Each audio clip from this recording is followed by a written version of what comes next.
Okay, so my name is Lindsey Pate, and the lesson plan I did today was alive or not alive. So for this lesson plan, I actually focused on second grade, not similar to, well, it's kind of similar to the previous lesson plan, but it's more focused on second grade.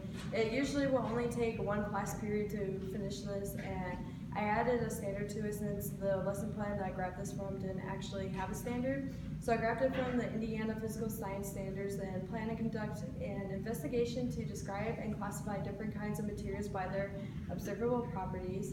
And I would say the unit for this lesson plan would be life science.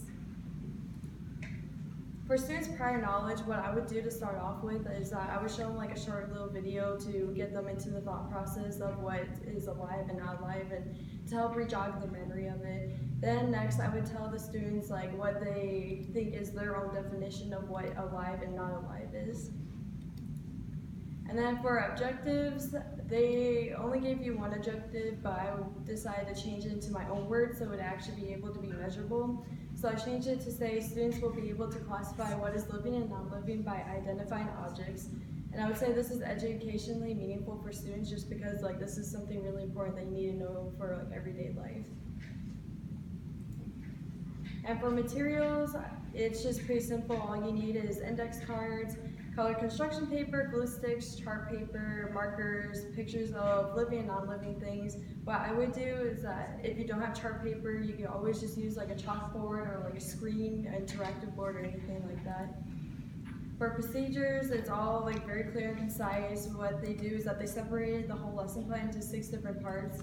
So for the introduction, like I said, we would always start with like asking them what is living or not living, that there's only 2 categories for that. And for the teaching modeling, what I would do is that I would go up to the front of the room and I would actually divide the chalkboard or whatever screen I wanted to use in half, and then I would have I would list the 2 characteristics of what living and non-living is. And then for the guided practice, I would have the students come up and write examples on the board of what living and non-living is.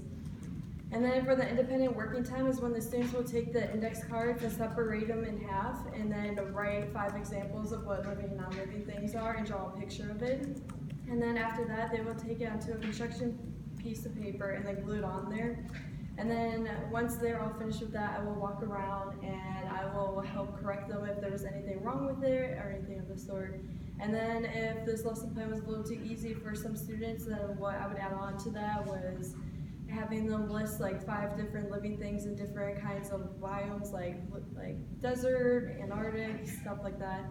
And then at the very end of the class, I would walk around the room and pick up random objects and have them name and tell me if it's living or not living. And then for the assessment, I would say this lesson plan is a formative assessment just for the fact that the lesson plan requires the teacher to give out an example and then have the students do their own work, where then I would assess it and then quiz them at the very end of the class year. And then for the critical perspectives, I said for the content that this lesson covers life science, and then for the context, I would say students would be able to use this in their everyday lives. Like I said earlier, it's really important to know the difference between living and non-living things in everyday life.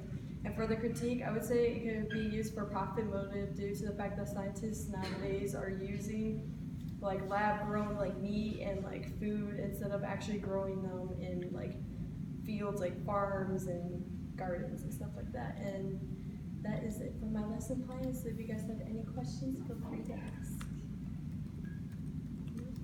Okay. Well, thank you.